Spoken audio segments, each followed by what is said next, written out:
matters are fast-moving. Unlike other big rallies, Cockpit earlier at about 7 a.m. A group from the Coast Guard. Welcome to #PHVote 2013. Today on Rappler. Mr. President, handa po akong magpakulong kahit saan niyo ko ikulong. Dahil ako'y naniniwala na wala akong kasalanan. At hindi po ako natatakot, Ginoong Pangulo. A defiant Senator Bong Revilla says he's ready to be arrested. Iraq asks the United States to launch airstrikes against Sunni jihadists sweeping north of Iraq. And Felipe VI is sworn in as Spain's new king.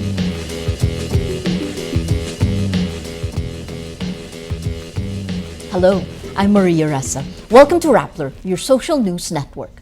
Anti-graft court Sandigan Bayan, the first issuing an arrest warrant for Senator Bong Revilla. This comes after the court found probable cause to indict Revilla and 32 others co-accused for plunder and graft. The senator, businesswoman Jaene Zaplan, and 31 others allegedly connived to divert lawmakers' discretionary funds to fake non-profit organizations set up by Zaplan in exchange for commissions.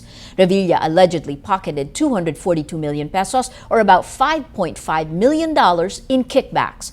Only the signature of the Sandigan Bayan's 1st Division head, Justice Efren de la Cruz, is needed for the arrest order to take effect. The warrant remained unsigned by 4:30 p.m. Thursday when the court's offices closed. 2 other senators faced the possibility of arrests over their involvement in the scam, Senators Juan Ponce Enrile and Jinggoy Estrada. The courts hearing their cases have yet to issue warrants of arrest. Natasha Gutierrez is in Camp Crame and she filed this video blog. Senator Bong Revilla is expected to surrender to authorities Friday after anti-graft court Sandigan Bayan issues a warrant of arrest against him for plunder. If and when Revilla surrenders, he will likely be taken here at the Philippine National Police Headquarters in Camp Crame. At Crame, the Criminal Investigation and Detection Group is in charge of the booking process. Officials say there will be no special treatment for Revilla. The first step is to fill in his information details along with his thumbprints. Next, he will be taken here for his mugshots before going to the building next door at the PNP Criminal Laboratory for a basic physical exam. If found healthy, he will then be taken to the PNP Custodial Center where he will be most likely detained. An alternative detention center is the PNP General Hospital, also inside Crame. The whole process is expected to take between 15 to 30 minutes. Police are on alert for his arrest, and the newly renovated detention center is ready to accommodate not just Revilla, but the other senators if they too are issued arrest warrants.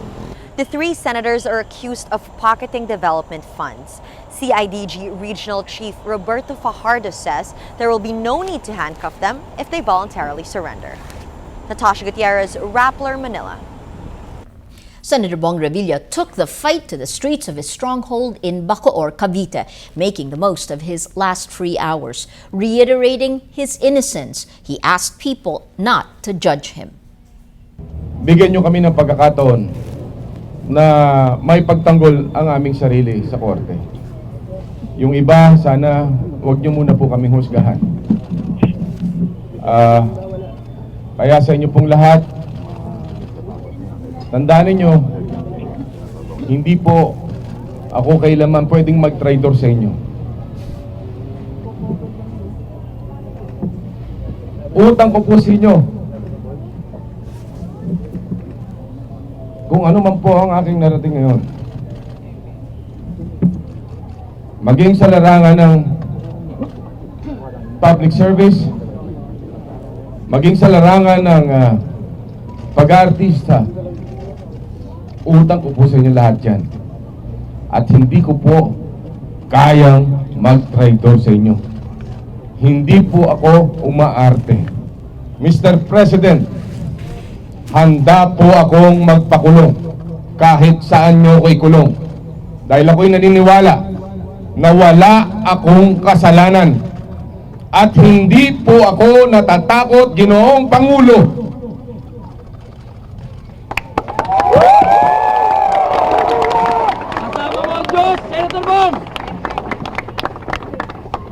Kahit saan pa po makarating ang labang ito, ipaglalaban ko ang aking karapatan. Joining us now live from Cavite is Angela Casaway. She tells us about this press conference that seemed more like a rally. These are very strong words, Angela. How would you describe the mood? How was it received? Well, at least 300 supporters of Senator Bong Revilla turned up in his home in Bacoor, Cavite today to rally behind him. They are angry and disappointed that their idol is going to jail. But all in all, the mood is relatively calm, if not festive. There are drums beating as supporters keep the senator company in his home for the night. And all in all, it could be felt that everyone's pretty much resigned to the fact that the senator will soon go to jail. Maria, the supporters are organized. They started trickling in one by one to his house a few hours after the Dindin Reyes issued the resolutions for probable cause on Revilla's case. And when more sympathizers came in, they gathered at the nearby Cavite Coliseum before marching to his family's compound while chanting the Revilla surname with a live band.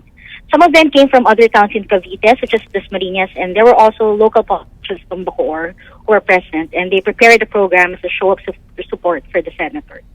Maria? Well, Angela, many remember Bong Revilla, the star. This is a fall from power with an impending arrest in a few hours' time. What was the impact? How were Senator Revilla and his family? Well, if the supporters were angry, Revilla, on the other hand, looked crestfallen. When he addressed his support, there were tears in his eyes. But according to him, it is his family has been suffering for a year now since the scandal broke. His family beside him during the press conference, but he was the only one who addressed the crowd. His wife, actress and Cavite representative Lani Mercado, refused to give a message. In fact, when the press asked her to give a message to the public, she made a signal that she could not because she was holding back tears. Senator Revilla also revealed that he has yet to talk to his father, former Senator Ramon Revilla Sr., himself a popular actor back in his time. He has yet to talk to him about his impending arrest since his father is now old and in a delicate condition. But Senator Revilla said he's planning to do so soon, especially since he is expected to turn himself in first thing tomorrow morning once the warrant of arrest for him is out. Maria? Okay, thank you so much. That's Angela Casaway joining us live from Cavite. For Manila Mayor and former President Joseph Estrada, this expected arrest of his son Jinggoy is deja vu. In a television interview Thursday, the elder Estrada says his son cannot be blamed for the diversion of his Priority Development Assistance Fund, or PDAF. He says Senator Jinggoy was careless, but he does not have that intention to take advantage of his PDAF. The Manila mayor says his son did not know the Napoles NGOs were fake, despite an audit report showing he repeatedly endorsed these NGOs. But the former president believes Senator Estrada can soon stage a political comeback. He says he's still young. Once you get over all these problems, he can still go back, just like me. The elder Estrada was convicted of plunder in 2007 but was quickly pardoned by former President Gloria Arroyo. He made a successful comeback when he became mayor of Manila in the 2013 elections. Despite calls for senators charged with plunder and graft to apologize, Senator Jinggoy Estrada remains defiant, saying an arrest does not prove guilt. Why should I apologize? There's no basis for me apologizing. Ang ibig sabihin naman nun, pag inaresto ka, hindi sinasabing guilty ka. Kaya ka kinukulong, ibig sabihin nun, para hindi ka hindi ka tumakas sa responsibilidad mo na dapat araw-araw ka nasa hearing kapag pinatawag ka ng korte. So that does not mean na you are already guilty pag nakakulong ka. No. Kaya nga magfa-file kami ng motion for bail because the bail is a matter of right. Senator Estrada says he will abide by his gentleman's agreement with the Philippine National Police to turn himself in once the court hearing his case issues an arrest warrant. For his second time in jail, Estrada wants to have a few amenities to keep him occupied. Ang ginagawa ko ng araw, exercise, Monday, Wednesday, Friday, kain, nood ng teleserye, kain, tapos tulog. So, ganun din ang gagawin Importante sa akin yung cable para makapanood ulit ako ng teleserye. Gusto na ako turuan ng asawa ko gumawa. Kaya lang di ko kaya dahil parang gawain ng pambabae yun. Pero kung talagang wala ako magawa sa kulungan, siguro magpapadala na ako para gumawa ako ng lumban. Kaya lang wala naman ako mapapagbentahan ng mga inmates doon dahil ang inmates ko dadalawa lang. Estrada also responds to the comments made by his father, former President Joseph Estrada. He said the younger Estrada was merely careless in the use of development funds. Well, careless in a sense na nagtiwala ako na hindi bogus yung NGO because I was made to believe that these NGOs were legitimate because I have been receiving reports coming from the farmer beneficiaries na talagang nagdi-deliver sila ng mga supplies. That is the job of the implementing agency to determine na talagang kung bogus o legitimate yung NGO. Trabaho ng yun. Despite the charges against him, Estrada says he may still run for vice president in the 2016 elections. Well, I was perceived to be running for a higher office before. And wala pa namang pagbabago dun sa mga plano. Let's just cross the bridge when we get there. Tagal pa naman yan. Sana mapadali na itong kaso para malaman natin ang buong katotohanan. Pero is there any offer? A Rappler exclusive, Janet Napoles may have been worth more than $129 million or around 5 billion pesos at one point in her life, going by her dollar accounts. Former aide turned whistleblower Ben Hurloy's digital files reveal Napoles had at least 9 US dollar accounts, with one account having more than $100 million or about 4.41 billion pesos. These accounts make up a fraction of what appears to be an immense wealth. Most were locked in bonds and investments, generating additional thousands of dollars in interest. This excludes millions of pesos in deposits stashed in the accounts of fake NGOs she allegedly set up to siphon diverted public funds. Luis' former counsel, Levito Baligod, says Napoles' dollar accumulation is, quote, not impossible. He adds there's also reason to believe that she used her dollars to purchase properties in the United States. Baligod says Napoles made around 15 billion pesos in the 10 years she's been operating the fund diversion scam. A Manila court freezes the accounts of former Enrile aide Gigi Reyes and 9 others until June 26, 2014. Reyes faces plunder and graft charges for her alleged involvement in a fund diversion scandal. The Manila court issues a provisional asset preservation order, or PAPO, covering 2 of Reyes' bank accounts, one with 500,000 pesos and another with only 6,700 pesos.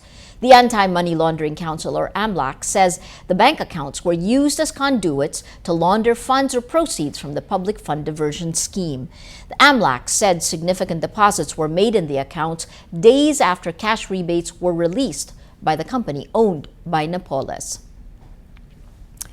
Despite claims of victory against Sunni jihadists bearing down on its capital, Iraq asks the United States to launch airstrikes against ISIS, or the Islamic State of Iraq, in Syria. ISIS traces its roots to an al-Qaeda group composed mostly of Sunni Muslims. The group seized key cities over the past week, attacked Iraq's biggest oil refinery, and drew international condemnation after photos surfaced of an alleged massacre of Iraqi soldiers. Washington deployed an aircraft carrier and Marines into the Persian Gulf.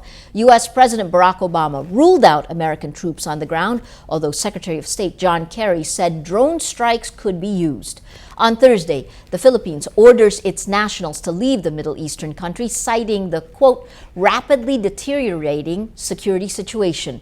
The Philippines raises crisis alert level 4 in Iraq, except for the Kurdistan region, which remains under alert level 1.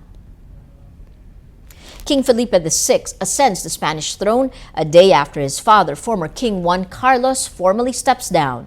In an emotional ceremony, the 46-year-old Felipe became king Thursday as an act of parliament signed by his father came into force. Felipe faces a formidable challenge. As king, he must restore the image of the monarchy after his father's scandal-ridden reign. Juan Carlos won respect for guiding Spain to democracy after the death of dictator General Francisco Franco in 1975. But he outraged Spaniards in 2012 when he went on a luxury African elephant hunting safari while Spain suffered an economic recession. Felipe also faces a 26% unemployment rate in Spain and the task of trying to unite the country as the northeastern region of Catalonia seeks an independence referendum. Felipe's biggest challenge may involve the charges of tax fraud against his sister, Princess Cristina. While the royal family suffered negative approval ratings, a poll shows the new king is popular with 76.9% of respondents. Joining Felipe during his coronation are his wife, Queen Letizia, and daughters, Princesses Leonor and Sofia. 8-year-old Leonor is next in line to the Spanish throne, making her the youngest heir in European royalty. Like many 8-year-old girls, she eats in the school canteen and goes to ballet classes. The cameras are drawn to her blue eyes, blonde hair, and toothy smile. Royal watchers say those may be just the charms the Spanish royal family needs to save its image. For our social media post of the day, social networking giant Facebook goes down for 20 minutes Thursday. Its services are restored around 4:24 p.m. Manila time. During the downtime, #FacebookDown became the top trending topic on Twitter worldwide. Chocolate brand Kit Kat Philippines was quick on the draw, tweeting, "Looks like Facebook is having a break right now. Have a break too." Humor blog News Thump Extra tweets, employers have reported a brief surge in productivity after Facebook went down for 26 minutes. This Instagram photo captures the spirit. Keep calm and tweet about it. Let's now look at Rappler's Wrap for today, a list of the 10 most important events around the world you shouldn't miss. At number 7, the number of Cambodian laborers fleeing Thailand soared to 220,000 as Phnom Penh accuses Thailand's new military rulers of sparking the flight of migrant workers. Analysts suggest the Cambodian exodus may be linked to the sensitive nature of diplomatic relations between Thailand and Cambodia. Panicking Cambodians streamed across the border after the junta warned illegal foreign workers will face arrest and deportation. Cambodian laborers help keep major Thai industries afloat, but often lack official work permits. At number 9, Amazon makes its own smartphone. CEO Jeff Bezos unveils the Fire Phone Thursday. The Fire Phone joins Amazon's lineup of devices, which includes the Kindle ebook reader, Kindle Fire tablet, and the Fire TV set-top box. The new phone sports a 4.7-inch IPS LCD display, a 2.2 GHz quad-core processor, 2 GB of RAM, and a 13-megapixel camera. It also has the feature Firefly, which automatically recognizes everything the phone sees and hears. And at number 10, in World Cup news, Chile sent Spain packing with a 2-0 win in Rio de Janeiro Wednesday. This spells the end of Spain's 6-year reign as World Cup champions. Spain is one of the first teams eliminated from the World Cup. Earlier, Australia suffered a loss against Netherlands in their opening game. For the full top 10, visit Rappler.com's The Wrap. Every story on Rappler has a mood meter, which gives you 8 emotions to choose from. Click how you feel and your vote comes down to the mood navigator in the middle of the front page. That crowdsources the mood of the day. It also gives you the top 10 stories that have affected our readers and our viewers the most emotionally. These 10 stories have gotten the most number of votes on their mood meter. If we take a look, Sandigan, the first issuance of arrest warrant against Revilla, that delay has made 7% angry, 82% sad, interestingly 6% inspired. This story brings out that Red, Arab might run for president if 9% annoyed, 79% angry. That Red mirrored in the story that's gotten the most number of votes today. Shut up, China tells Vietnam in high-level talks. 84% angry. You see the red. Today, most people are angry. Well, that is Rappler's newscast for today, Thursday, June 19th, 2014. Visit Rappler.com and watch our newscast Monday to Friday. Tell us how you feel on our mood meter and help us crowdsource the mood of the day. I'm Maria Ressa. As we say at Rappler, tomorrow begins today.